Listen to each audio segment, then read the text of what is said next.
En esta tercera parte del video resumen de la clase del viernes 7, vamos a empezar en lo que tercera y última probablemente, vamos a empezar revisando sistema hormonal, ya que es muy importante que ustedes tengan en cuenta que nosotros revisamos muy en detalle todo lo que es transmisión sináptica. Lo vimos en algunas clases, lo vamos a seguir viendo más adelante, vamos a ir viendo los diferentes sistemas de neurotransmisores. ¿Por qué? Porque son aquellos que permiten la comunicación entre las neuronas propiamente dicha y permiten la excitación e inhibición de las neuronas, transmisión de placer, dolor, percepción, en fin, toda la amplia gama de comunicación entre las neuronas. Pero no debe quedar fuera de lugar el hecho de que lo que estamos viendo en la comunicación sináptica es solamente un tipo de comunicación entre neuronas, de comunicación biológica o psicológica, como la quieren llamar ustedes, entre neuronas. Hay varios tipos más de comunicación entre neuronas. Una de ellas es la comunicación de tipo hormonal, que es una comunicación mucho más lenta, porque se produce, en general, se transmite a partir de la sangre las hormonas. Ya vamos a ver que se producen mayormente a nivel hipotalámico, en tanto en la neurohipófisis como en la adenohipófisis. Eso pasa a la sangre y las hormonas llegan a lo que se denominan sus órganos target, sus órganos blancos, que poseen receptores para leer lo que dice esa neurona. Un ejemplo prototípico, por ejemplo, es la hormona del crecimiento, las hormonas prolactina y otras. Es otro tipo de comunicación que existe entre el cerebro y el mismo cerebro o otras partes del cuerpo. Un tema importante que vamos a revisar mañana va a ser lo que se denomina el desarrollo embrionario, ontogénesis, pero en general plantea esta pregunta, que es ¿de dónde surge eso que llamamos cerebro? Así entonces, luego de ver algunos puntos, vamos a centrarnos en las diferentes fases que muestra el desarrollo del ser humano y de otros mamíferos y de otros animales en general a partir de la unión de espermatozoide y óvulo. Vamos a ver los diferentes pasos, se forma el cigoto, luego hay un proceso de clivaje en el cual se va separando el cigoto primero en dos partes, en 4, en 6 y 8, en diferentes que son exactamente iguales cada una de ellas. Finalmente se arriba a la etapa de la blástula, en la cual el huevo está, como podemos ver en esa sección transversal que estamos viendo ahí, está como cortado, ¿no? Perdón, está como vacío al medio. Y finalmente se da un proceso de gastrulación, en el cual en primera parte se invagina parte del huevo y ya encontramos tres grandes secciones del mismo, tres grandes tipos de tejidos o de cuerpos de células, que son el ectodermo, el endodermo y me estoy perdiendo uno, y el mesodermo, que por algún motivo no aparece aquí en la slide, pero sí lo podemos ver en este caso. Y estos tres tipos de tejidos, lo que van a dar lugar posteriormente, van a ser a diferentes órganos. El ectodermo es el que va a dar lugar al sistema nervioso, en tanto que el endodermo va a dar lugar a la piel, al intestino, al hígado, y en los músculos, el hueso, riñones y sangre van a salir del mesodermo. Aquí tienen una serie de fotos reales, hechas en este caso en sapos. Aquí tenemos el huevo cigoto antes del clivaje. El clivaje es esta idea de que el huevo, que primero es único, se separa en 2, en 4, en 6, ahí lo ven claramente, ya con múltiples células. Y finalmente se produce la etapa de la blástula, en la cual yo indiqué claramente que tenemos este conjunto de células que rodea la parte externa del huevo y en la parte interna está vacía. Y luego se da el proceso de gastrulación, en el cual ya podemos ver diferentes secciones, diferentes tipos de sistemas celulares en este organismo. Un proceso importante, aquí finalmente el ectodermo se va a invaginar y va a formar este tubo, de este tubo hueco que se denomina tubo neural, y del tubo neural, van a surgir todas las estructuras del sistema nervioso central. En la parte superior de este tubo hueco encontramos otro tipo de cuerpos celulares que conforman algo que se denomina cresta neural. De la cresta neural van a salir todas las estructuras que conforman el sistema nervioso periférico, por ejemplo, los nervios espinales. Perdón, estuve tomando café y no sé si apareció el sonido.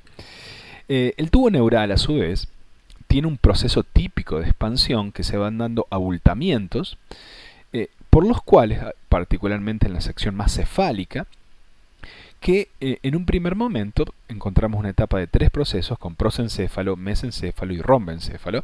Siempre la parte posterior va a ser en última instancia la médula. Finalmente el prosencéfalo se divide en telencéfalo, que es de donde va a surgir la corteza cerebral, y diencéfalo, el hipotálamo, por ejemplo.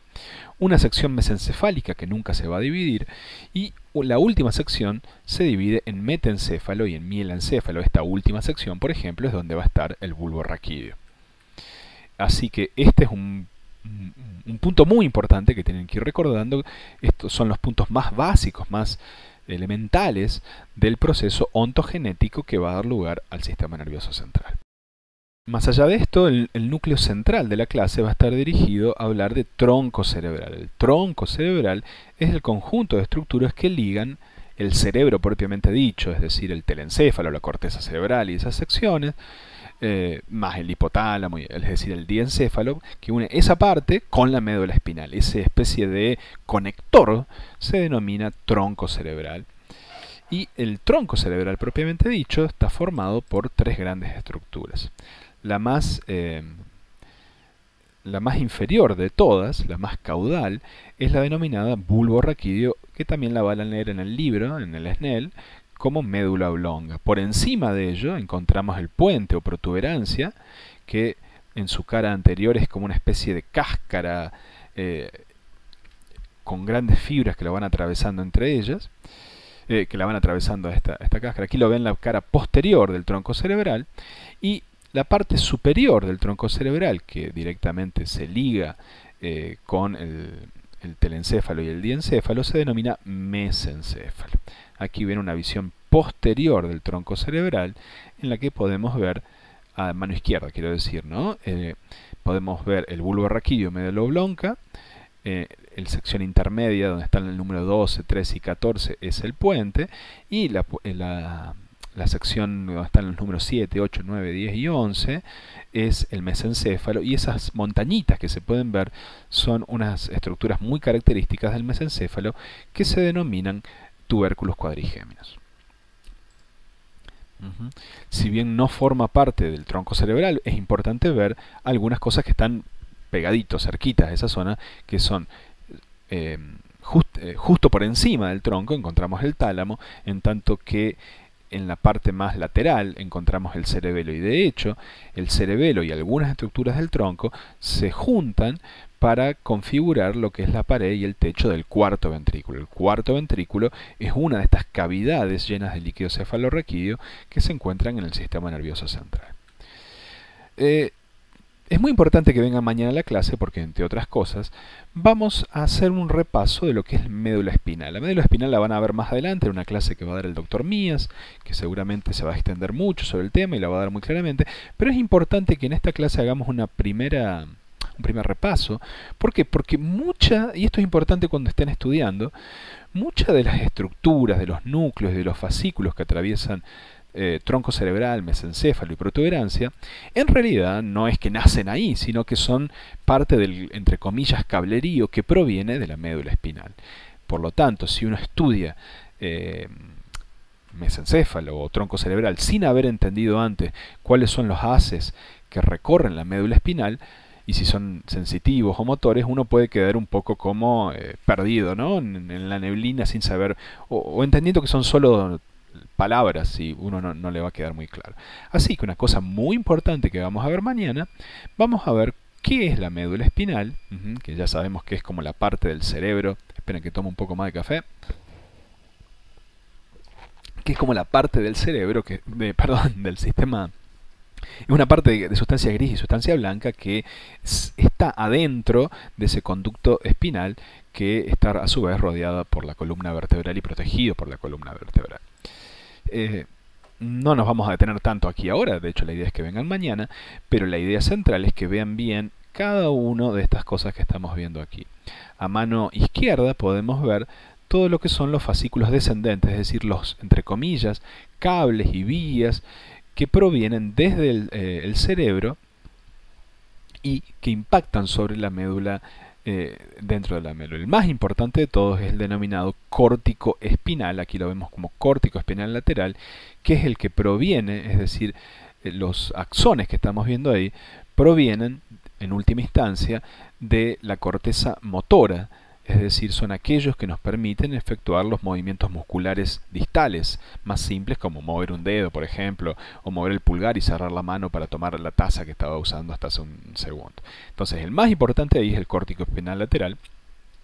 Ese rojo que está al lado es muy importante también, se llama rubro espinal, rubro viene por rojo, pero el que yo quiero que se acuerden es ese córtico espinal, porque es el que es la principal vía motora descendente.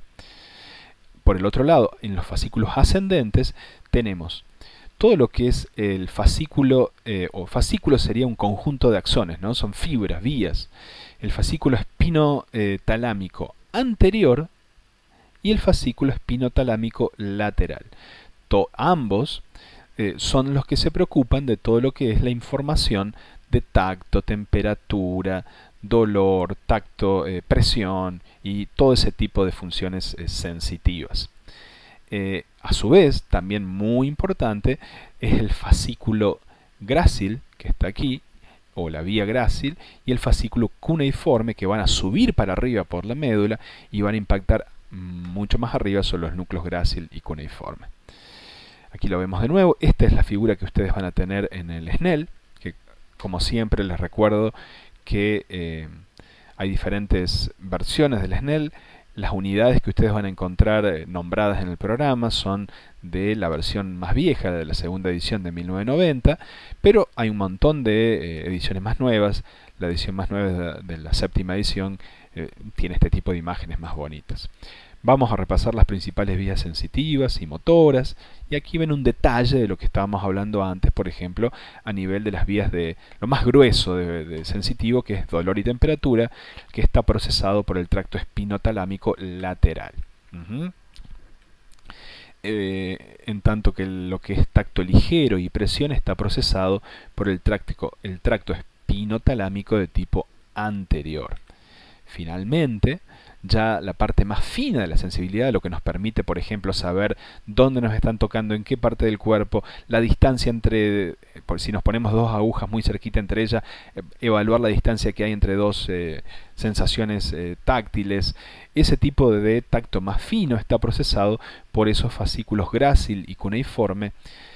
Cuando me refiero a procesado, quiero decir que la primera neurona es la que proviene del receptor sensitivo que está en la piel y luego va subiendo por estas vías hasta llegar en última instancia, en este caso, a la corteza parietal. Bueno, una vez que en la clase hayamos establecido todo esto, ahí sí vamos a ir recién ahí, vamos a ir pasando por las características del bulbo, de la protuberancia, del mesencele, céfalo. Vamos a ir viendo, por ejemplo, lo que se denomina la estructura externa. En el caso del bulbo raquídeo es muy importante unas estructuras, unas tumefacciones, como le denomina el Snell, que están en la cara anterior, que se denominan pirámides. ¿Por qué? Porque son aquellas por donde vienen las fibras córtico-espinales que provienen de la corteza motora. De ahí ven qué importante que es saber, que es conocer un poco la estructura de la médula. Y así vamos a ir viendo por el bulbo, nos vamos a ir moviendo luego por lo que son los cortes transversales, es decir, un corte transversal a la altura de la decusación piramidal o de los lemniscos. Luego nos vamos a mover a la protuberancia, finalmente al mesencéfalo, también cortado en diferentes niveles. Y finalmente vamos a desarrollar unas muy buenas actividades prácticas que fueron preparadas por el profesor Bermejo, que nos van a llevar aproximadamente 1 hora. Recuerden que las actividades prácticas no son obligatorias, pero son muy importantes porque ponen en práctica todo lo que ustedes están estudiando y aprendiendo en la cátedra. Bueno, voy a cerrar aquí y los espero mañana en clase. Saludos grandes. Chao, chao.